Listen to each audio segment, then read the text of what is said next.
All right, welcome back, guys. This is the third video of the day. We are showing an update on the current trade that we are on, and the update on you see, we are developing a strategy right here. So we are tweaking it over and over until we get the correct rules or the optimal rules and optimal conditions that you'll be looking for in the market. So we previously entered a trade right there for a buy, but as you can see, it got stopped out. But then the market just came back in on that level.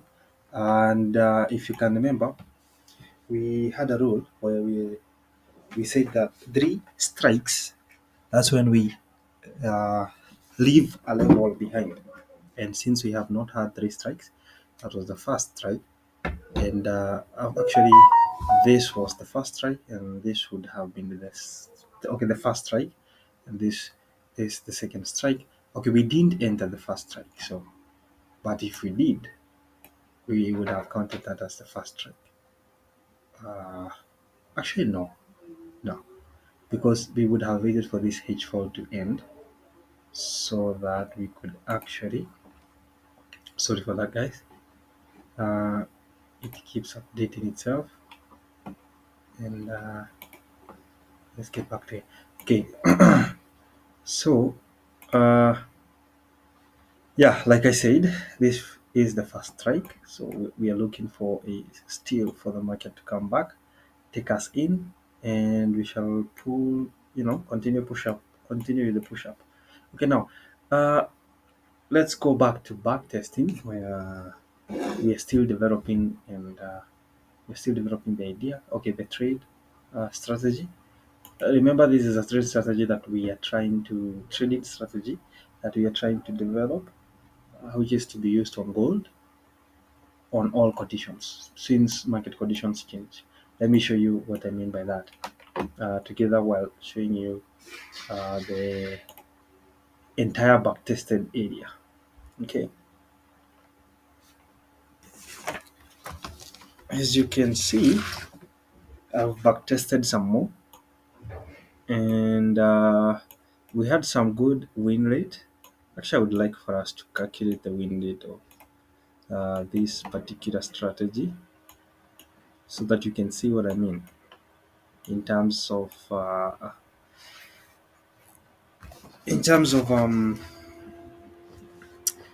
risk to reward ratio and condition changings.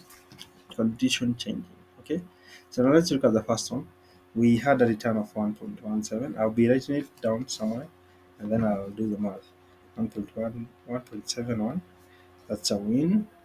So we have lighting wins and losses. We had a win of 1.71. We had a loss of 1. Then we had a win of 1.89. 1.89. Then we had a win, no, a loss for 1. Then we had a win for 3.0. Okay, 3.30 and 2.55. Then we had another win for 3.76 and another win for 1.80. Then we had another win right here for 7.10, another win right here for 5.93, and we had another loss for 1. Damn, seems like we're having a lot of wins. And we had another. Is this a loss?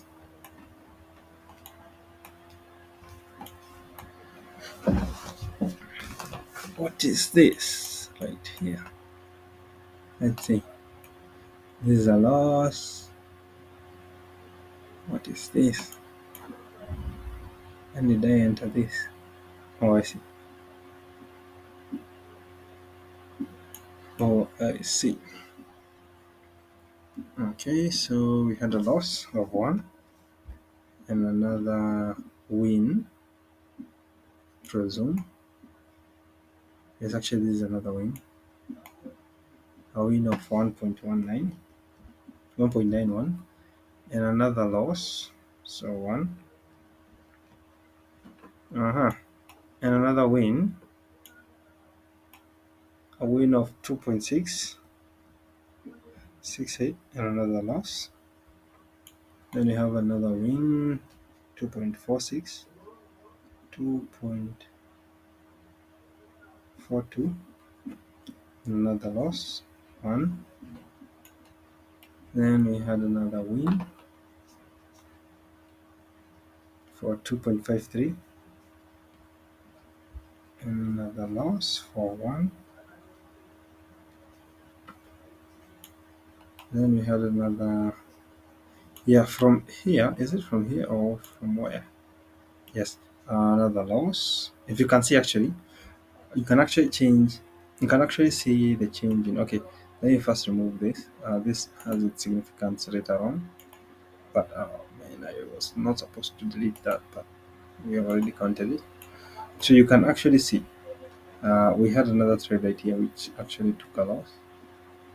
We put it back or somewhere right there, and we took a loss on that. Okay, you can actually see the change in condition. Once this condition came in, I had a loss, loss, loss, loss, and a loss. 5 losses all at the same time. So what we are looking for is how would we have known the condition change once we got here. So this is where things like indicators can come in handy. We shall see what indicator you can put so that it can tell us when the condition have changed. When the condition have changed, then we should look at the market in a different way. So now let's continue. We had another win here of 4.27, and another win for 0.69, and a loss for 1. Okay, we had another win for 5.94, 5.94, another win for 4.03, and another win for 2.3. Is that so? Oh, I didn't see this. This is actually not 5. It was supposed to be right there. So this is about, okay, so is it right there? I think it's down here on this particular trade. Yes, it's actually there. So this is 5.8. It's okay. 5. Then we have 3.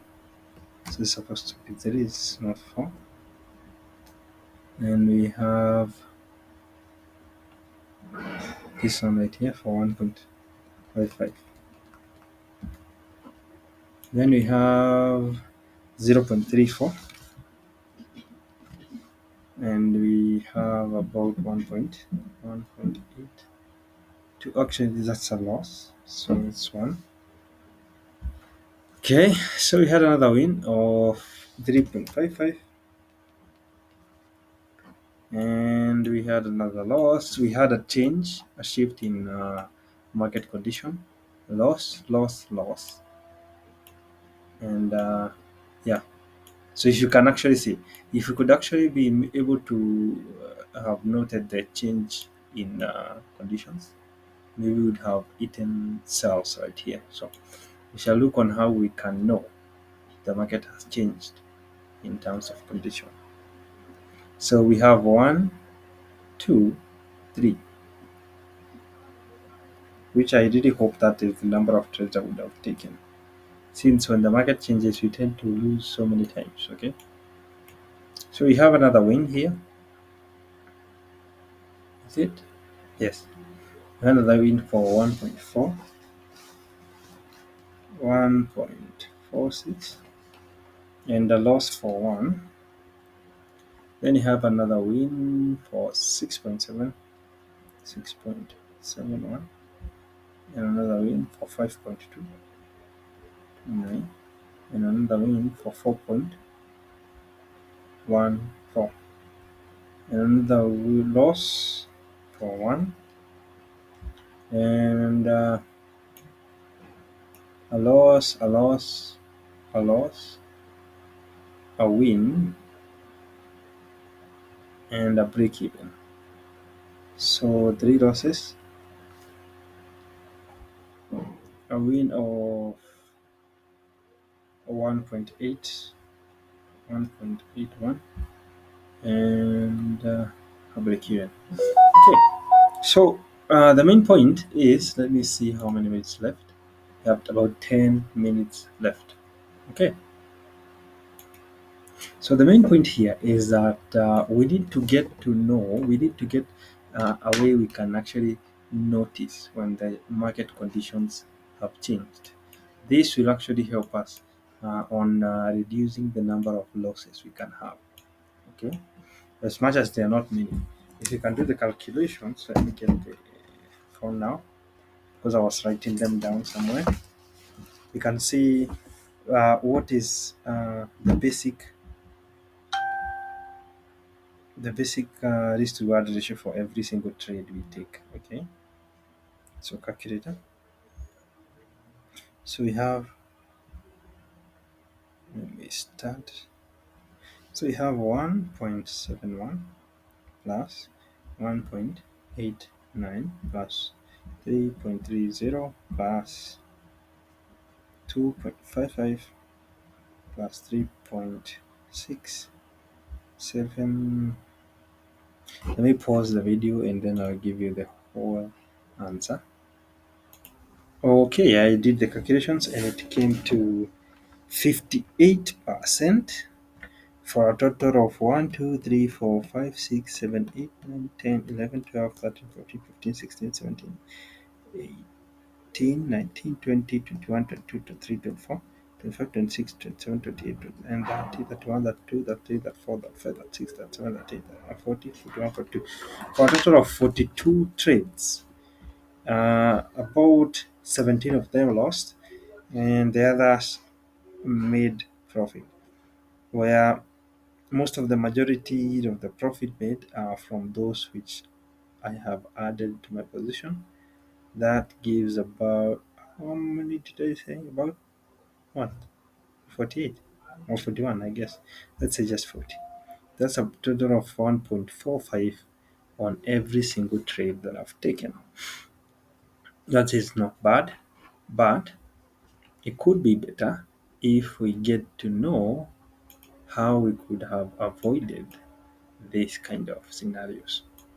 So my first idea is, now this is what I was talking about, optimization of the trading strategy.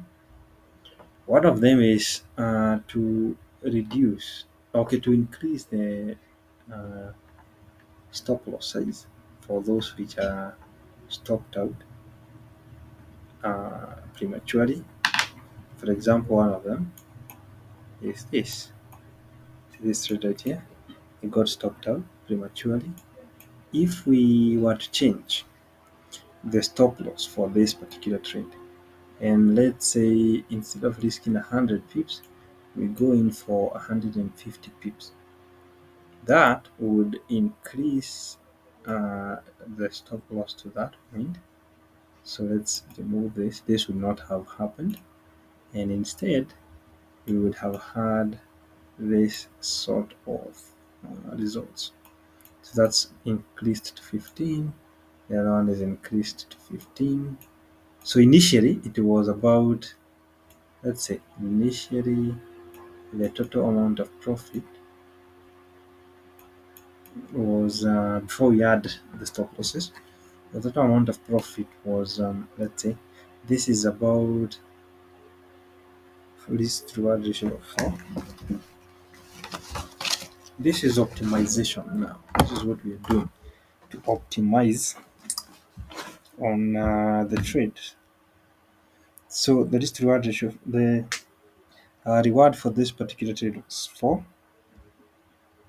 So 4 plus, then we have this trade right there, um, at 0.67. Then we have this trade right there for 5.85.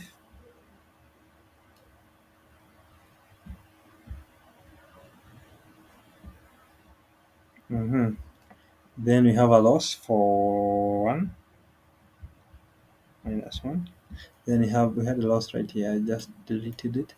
Then we have a profit of 5 point. We added that. Then 3.7, 3.07. Then we have this one, 1.55. Now let's see, that's a total of 14%, 14.14%. Now let's see if actually in this time we added the stop loss to 150 pips.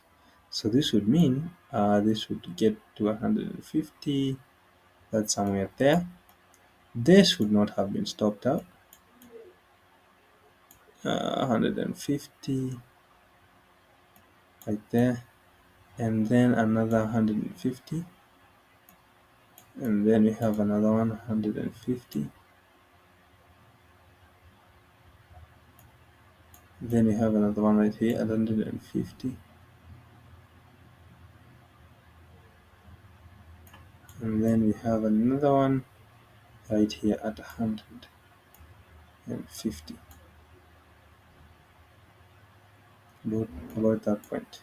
Okay, and then we have another one right here for 150. So let's see how much we could have earned in terms of this case. Now this trade would not have been stopped out, so that means it would have gone all the way up to this particular point. Actually, they're being closed out at this point and then being tapped out at this point. So let's see how this changes. Uh, the, you know, the effective percent gain.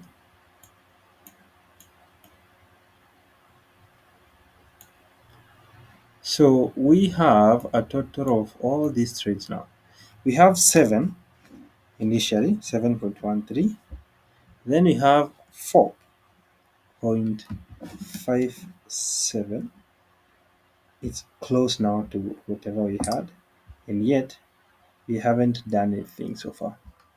So this is 7.13. You add that to 4.557. Then we have this at 3.56. Then we have this at 1.45, and then 1.45. Which one is this? 3.5. 1.56. 1.45 and 0.5.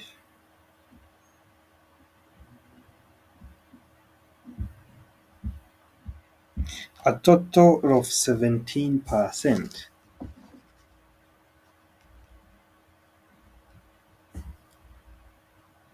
So before then we had 14, now we have 17. Can you see the difference? Hmm? So we have added by 3%, which is not a lot. Neither is it small. Now let's see another scenario like this one right here. So let's say we did put at 150 pips now.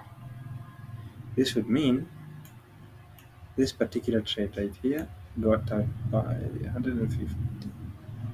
150 would have barely been scraped. Actually, this didn't get stopped out, so that's just fine. So for this level right here, I don't know what really made me to enter at this point. I think it's this particular trade. So for it to get to 150, let's see if we did get stopped out. And would you look at that? Wow, it would have just barely touched us.